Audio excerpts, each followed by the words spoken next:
ये मानवः पापकृतस्तु सर्वदा सदा दुराचार रता विमार्गगाः क्रोधाग्निदग्धा कुटिलाश्च कामिनः सप्ताह यज्ञेन कलौ पुनन्ति ते।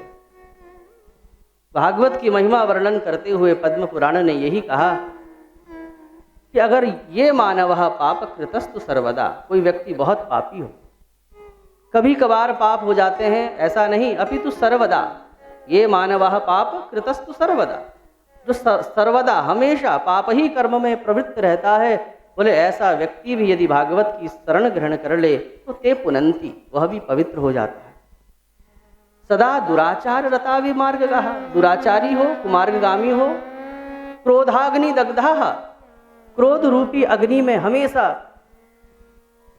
जला जला सा रहता हो, क्रोधाग्नि दग्धाः, क्रोध को तो अग्नि बताया है शास्त्र में, इसलिए क्रोध को भी बहुत बड़ा पाप ही गिना है, इसीलिए तो अवगुण गिनाते हुए क्रोध को भी लिया साथ में। इसका तात्पर्य पद्म पुराण कहता है कि क्रोध करना भी कोई बहुत बड़े पाप से कम नहीं है। क्रोधाग्नि दग्धाः, जो क्रोधी है, बात बात पर क्रोध करता है और अपने मनुष्यत्व को अर्थहीन करता हुआ, मनुष्यत्व को अपना अर्थहीन करता हुआ, जो अपने मानव देह से विचरित होते हुए जो बार बार खंडित हो जाता हो, क्योंकि जो क्रोध होता है यह अग्नि है, यह भी बहुत बड़ा पाप है। काम, क्रोध, लोभ, मोह, ये सब डकैत कहे गए हैं, ये हमारे जीवन में लुटेरे हैं, हमसे बहुत कुछ छीन लेते हैं, हमारा विवेक छीन लेते हैं, हमारी ये बहुत संपत्ति है। जो बाहर के चोर आते हैं तो बाहर के चोर आपका क्या ले जाएंगे? धन ले जाएंगे, टीवी ले जा लेंगे, फ्रिज ले जा लेंगे, लेकिन घर तो नहीं ले जा सकते, घर तो वहीं रहेगा, कुछ तो बचेगा। अगर घर में चोरी हो जाए तो फिर भी कुछ तो बचता है, ज़्यादा ना भी कुछ बचा हो तो घर तो बचता है।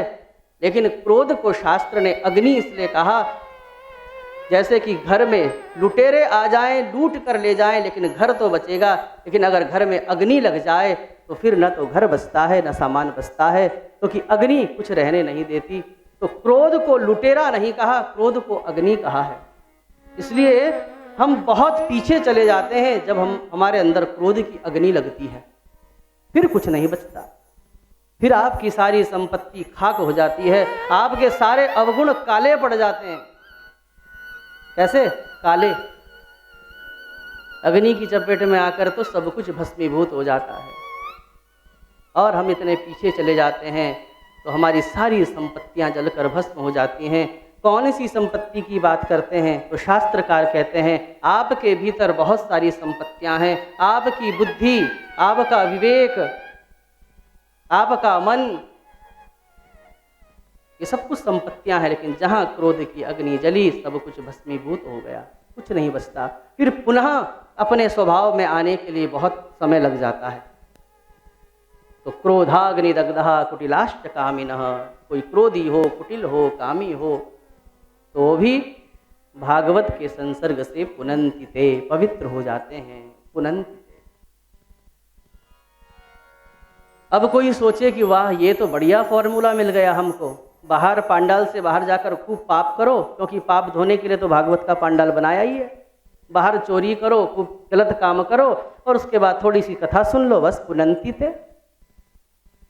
तो इसका अर्थ ये नहीं है, इसका अर्थ ये है कि जब आप सत्संग का आश्रय लेंगे धीरे धीरे धीरे धीरे धीरे धीरे, तो फिर आपके भीतर उस संसर्ग के प्रभाव से, सत्संग के प्रभाव से जो सदाचार का बीज है वो अंकुरित होगा, और धीरे धीरे आप सत्कर्म से निवृत्त हो जाएंगे।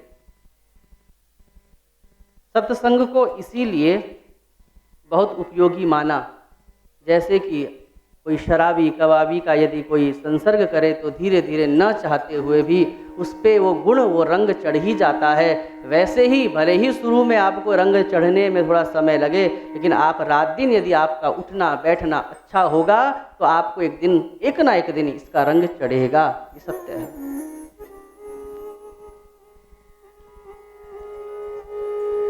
इसीलिए तुलसी बाबा ने कहा बिनु सत्संग विवेक न होई, लेकिन वो सत्संग राम कृपा बिनु सुलभ न सोई, बिना भगवान की कृपा के प्राप्त नहीं होता।